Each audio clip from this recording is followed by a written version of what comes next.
Hello friend, स्वागत आहे तुमचं राणी या ब्लॉगमध्ये. तर आय होप तुमचं चहा पाणी झाले का? झालंच असेल तर तुम्ही कसे आहात? सगळे ठीक आहेत ना? मी तर खूपच मजेत आहे. आता तुम्हाला असं वाटत असेल असं का म्हणते, तर दिसत असेल तुम्हाला माझा अवतार बघून. आज दिवसभर कामाच्या मध्ये टेन्शन. त्या टेन्शन कशाचं? तर मुलाचं टेन्शन. गाडी घेऊन इतका फिरतो, तो इतका फिरतो की अक्षरशः सारखं पेट्रोलला पैसे मागत असतो मला तो. मग आपलं जिथं काम आहे तिथंच जावं, कशाला मोकार फिरावं, बरोबर ना? पेट्रोल किती महाग झालेलं आहे आणि समजायला पाहिजे ना. समजा आता टंकी टंकी फुल केली किती दिवस जायला पाहिजे फ्रेंड, तुम्ही सांगा. टंकी फुल केल्यानंतर कदाचित ती 4.5 लिटरची टंकी असेल. 4.5 लिटरची टंकी असेल ती, किंवा 5.5ची पण असू शकते, एवढं काही माहीत नाही मला आता त्याचं. आणि तुम्हाला सांगते, ती गाडी मी 2019 मध्ये 19 का 20ला घेतलेली आहे मी ती. 2020ला बहुतेक मी ती गाडी घेतलेली. आणि ती गाडी ॲक्च्युली मला लागत होती म्हणून मी घेतली होती.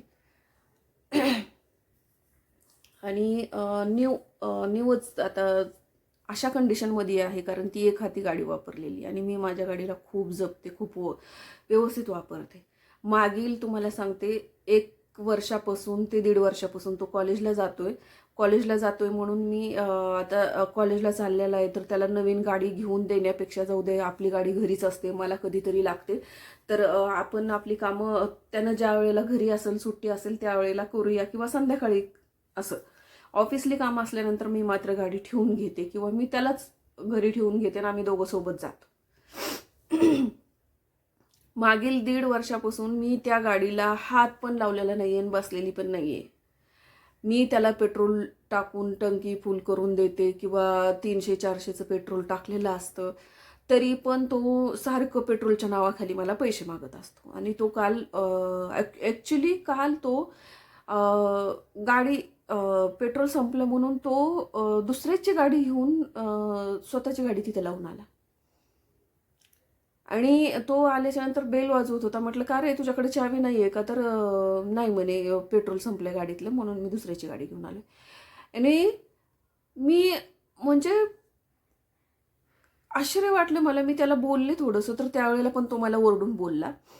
ठीक आहे म्हटलं, जाऊ दे.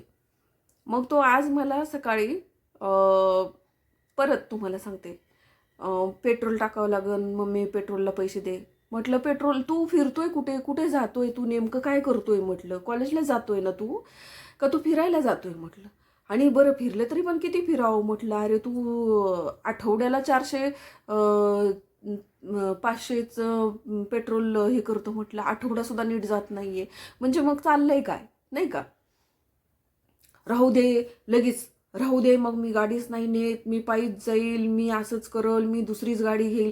कशी घेईल? तू काय कमवत नाही, कशी घेणार आहे तू गाडी? म्हणजे तू गाडी घेशील आणि मी हप्ते भरत राहू? म्हणजे काय बोलायचं नाही, माझी गाडी आहे म्हणून मी बोलते, असा उद्देश आहे त्याचा. म्हणजे त्याची गाडी घेतल्यानंतर मी बोलणार नाही त्याला, इकडे तिकडे मुकार फिरू नको म्हणून? असं होणार आहे का? नाहीच ना, बोलणारच ना. बरं, त्याने स्वतः गाडी घेतला, पेट्रोल स्वतः टाकावं लागलं, स्वतः हप्ते भरावे लागले, मग कळलं ना कसं असतंय ते. गाडी कशासाठी असते? आपल्याला कुठं काम आहे तिथं गेलं, काम केलं, आलं, आपलं जास्ती 1-1.5 तास जाण्याच्या ऐवजी आपण आपली स्वतःची गाडी असली म्हणजे अर्ध्या तासात जातो, बरोबर आहे की नाही? म्हणून मी ती गाडी त्याला सोपवून दिली, की बाबा ठीक आहे, बसूनच असते मी, मला लागते तेव्हाच मी यूज करते, की तू माझी गाडी वापर दुसरी घेण्याच्या ऐवजी. आता तुम्हाला माहिती आहे गाड्यांची किंमत किती झालेली आहे. आणि बरं, घ्यायला पण काही नाही, पण तुम्हाला माहिती आहे मुलं किती मोकार गाडी वापरतात. आणि आहे ही बसून. बरं, इथं पार्किंगचा पण प्रॉब्लेम आहे.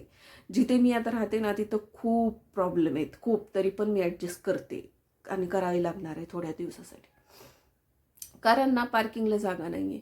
एक गाडी आहे तीच मुश्किलीनं, कधी कधी तर जागासुद्धा नसते कुणाकुणाला गाडी लावायला. कशा पण गाड्या लावतात लोक, आणि जागा कंजेस्टेड आहे असू द्या, पण ते पण झालं. मग एवढे सगळे प्रॉब्लेम आहेत आपल्याला. गाडी घेऊ शकतो आपण, त्याचा काही प्रॉब्लेम नाही आहे, पण गाडी लावायची कशी?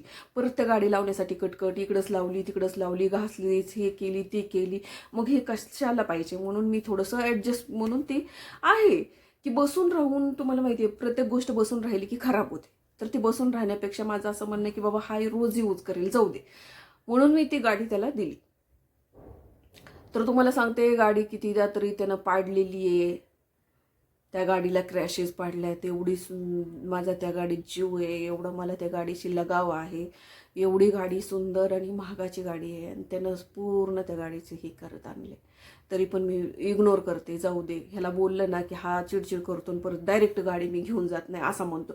मग मी आता त्यानं धमके दिल्याच्या नंतर मी डायरेक्टली म्हटलं नको घेऊन जाऊ, म्हटलं दे लावून, म्हणलं राहू दे, माझी गाडी बसून राहिली तर चालेल, आणि घे म्हटलं तुला घ्यायची ना तर तू तुझ्या ह्याच्यानी घे, आणि तूच पेट्रोल टाकन, तूच हप्ते भर, माझ्यापर्यंत कुणी आलं नाही पाहिजे. बरोबर ना? मी काय चुकीचं बोलले?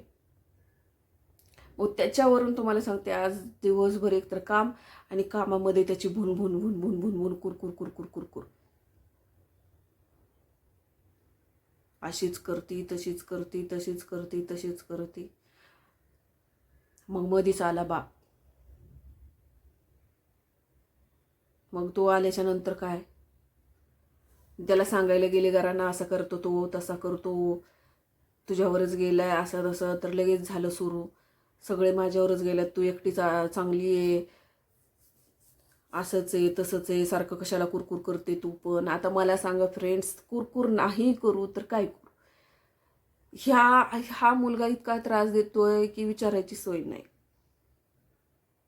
सगळ्या गोष्टीला तुम्हाला सांगते, प्रत्येक गोष्ट मी जर तुम्हाला दाखवायला लागले तर तुम्हाला त्यावेळेला समजेल की खरंच यार कशी मुलं पण असतात, आणि किती मी त्यांना जीव लावते, आणि मी त्यांच्यासाठी काय करते, आणि मी त्यांच्यासाठी काय नाही. तुम्हाला खोटं बोलत नाही हो. दुसऱ्यांकडे बघितलं ना असं वाटतं यार की आपण ह्या आपल्या लेकरांना जन्म देण्यापेक्षा ना आपण अशी लेकरं घेऊन सांभाळलेले बरे, कारण त्यांना 2 घास सुखाचे पोटभर खायला तरी मिळते हो.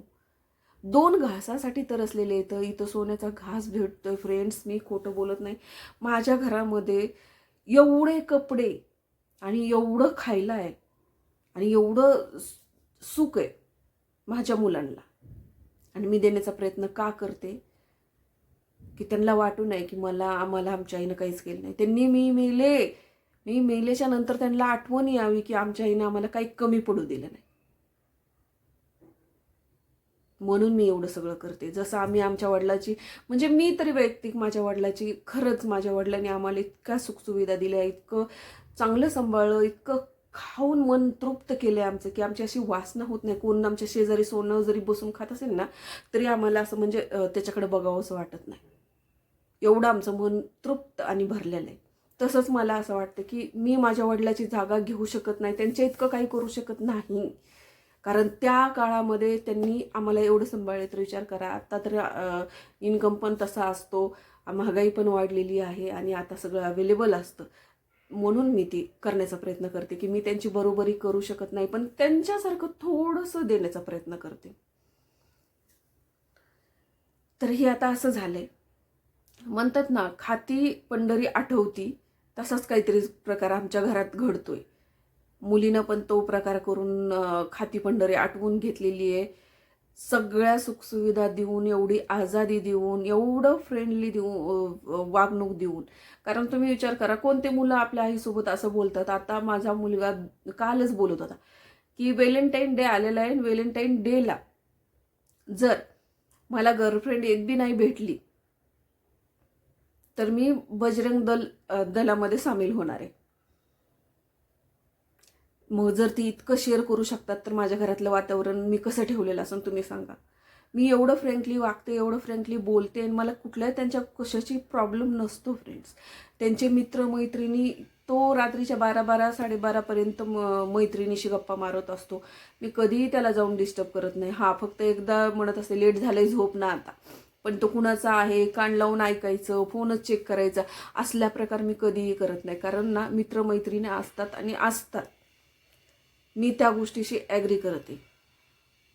प्रत्येकाला असतात. मग त्याच्यातून परत काय मित्रमैत्रिणीमधून काहीतरी वेगळं नातं तयार होतं, ते काय चलत असतं, तो विषय वेगळा. कारण आता सगळं बदललंय, तर आपल्याला पण थोडंफार आपले विचार बदलणं गरजेचं आहे, म्हणून मी ती बदललेलं आहे. परंतु एवढं पण नाही आहे की त्यांनी माझ्या डोक्यावरती बसावं. मग तुम्हाला आझादी भेटली, त्याचा गैरफायदा घेणं इतकं गरजेचं आहे का?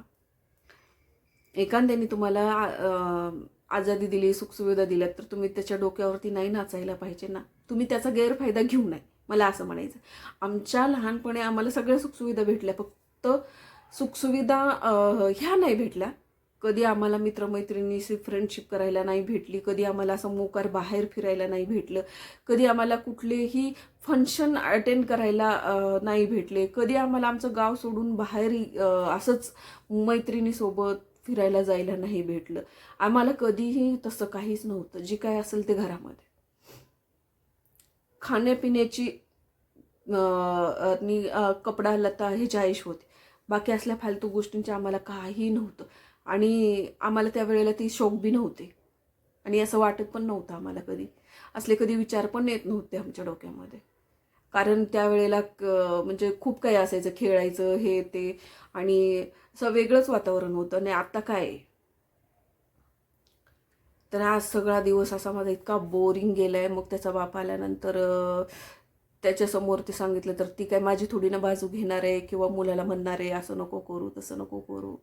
लगेच सुरू झालं त्याचं. मग बाबा, जर मी अशी आहे, मी जर व्यवस्थित नाही आहे, किंवा मी अशीच कटकटी आहे, तर मग का नाही मला सोडून देत तू कायमचा, आणि का नाही मग तू माझ्याशी डिवोर्स घेत? का मग मला अटकवून ठेवले? तर तो मुलगा म्हणे की मग मी अशीच करते, मला सोडून जा म्हणते. तर हा म्हणे तिला सगळ्यांना सोडून द्यायचंय आणि तिला एकटीलाच राहायचंय. काय माहिती तिला काय करायचंय आता इथून पुढे जीवनात, का दुसरं लग्न करणार आहे, का कुणासोबत पळून जाणार आहे? आता मी कुणासोबत पळून जाणे इतकी निर्भय नाहीये, म्हणजे इतकी दुबळी नाहीये ना मी कुणासोबत पळून जाईल. किंवा मी दुसऱ्या लग्नाचं तू बोलतोयस ना, तर ते विचार मी माझा डिवोर्स झाल्याच्या नंतर करेल, ते पण तुला सांगते. पण तू ते करायला तयार नाही. माझ्या नजरेमध्ये अफेअर करणं, किंवा लिव्हिंगमध्ये राहणं, किंवा ते दुसरं लग्न करणं, हे गैर नाही आहे. हे गैर नाही आहे. आणि त्यात काही चुकीचं नाही आहे. जर एखाद्या व्यक्तीचं पटत नसेल, तर त्याला त्याच्या दुसऱ्या जीवनात जर तो आनंद भेटणार असेल, तर त्यानं खुशाल सोडून द्यावं आणि आपले आपले रस्ते चॉईस करावे. बरोबर ना? मी काय चुकीचं बोलते का?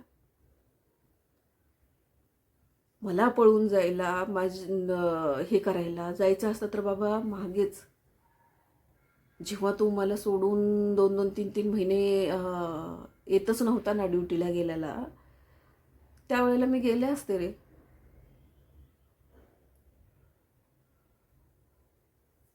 आणि आणखीन असं म्हणतो की कुठून दुर्बुद्धी आठवली आणि मी हिला बघायला गेलो म्हणे.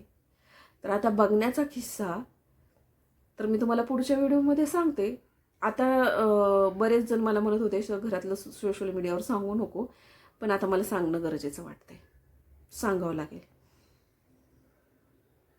कारण हे लोक असं इथं येऊन टॉर्चर करतात, बोलतात ना, हे कुणाला दिसत नाही. आणि आता मी तसं कॅमेरे पण चालू करायला स्टार्ट करणार आहे, की त्यांचं रेकॉर्ड करणार आणि ते दाखवणार मी सोशल मीडियावरती. हो दे, जे काय व्हायचं ते.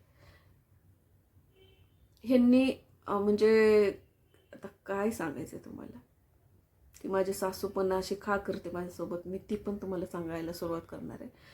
तुम्ही आता फक्त व्हिडिओवर कंटिन्यू बनत राहा, कंटिन्यू व्हिडिओ बघत राहा, तुम्हाला तेव्हा समजेल. तर मला पळून जायचं, किंवा दुसरं लग्न करायचं, किंवा लिव्हिंगमध्ये राहायचं, तो माझा प्रश्न आहे. ते मी ठरवेल. मला काय करायचं आहे ते तू सांगणारा आहे कोण? मी एवढ्या जणाचे सगळे प्रॉब्लेम सॉल्व करते, मी माझा करणार नाही आहे का? मी माझ्या भविष्याचा विचार करणार नाही आहे का? मी माझ्या सुखाचा विचार करणार नाही आहे का? मला आत्तापर्यंत वाटत होतं रे की माझी मुलं हीच माझी सगळी दुनिया आहे आणि माझं सगळं जग आहे, परंतु तसं नाही आहे. मुलंच काय, कोणीच कोणाचं नसतं या जगामध्ये. फक्त एकटा येणार आहे आणि एकटा जाणार आहे. आई वडिलांच्या नंतर कोणीच कोणाचं नसतं. आणि मला तर माहेरसुद्धा नाही. कुठं जाईल मी 2 दिवसासाठी माझं दुःख शेअर करायला, माझं दुःख कुणाला तरी ऐकवायला मला माहेर पण नाही आहे.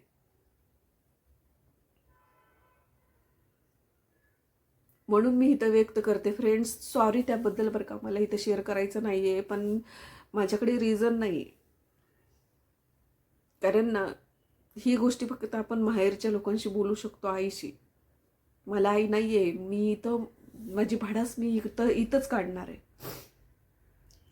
आणि जाऊ द्या, खूप अवघड असतं. आणि आता जे हे प्रकार चालू आहेत ना, ह्याचे रिझन पण मी तुम्हाला सांगणार आहे. हे जे चालू आहे ना आता माझ्यासोबत जे होतंय ना, मला मानसिक त्रास देण्याचा जो हेतू चालू आहे ना, त्याच्या मागचं कारण मी तुम्हाला सांगते. हा त्रास मला आत्ताच नाही आहे, 3 ते 4 वर्षापासून हा त्रास मला यांनी सुरू केलेला आहे. परंतु आत्तापर्यंत मी ह्यांच्यासोबत राहत होते, त्यामुळं मला तो बाहेर काढता येत नव्हता. आणि ह्यांनी मी ते बाहेर काढून म्हणूनच ह्यांनी मला जबरदस्तीने ह्यांच्यासोबत ठेवलं होतं, ते पण सांगते तुम्हाला. तर पुढच्या व्हिडिओमध्ये तुम्हाला मी सांगणार आहे की माझी सासू मला असा का त्रास देत आहे आणि तिला माझ्याकडून म्हणजे तिला मी का आवडत नाही.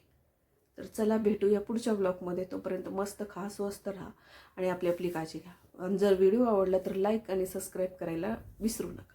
बाय.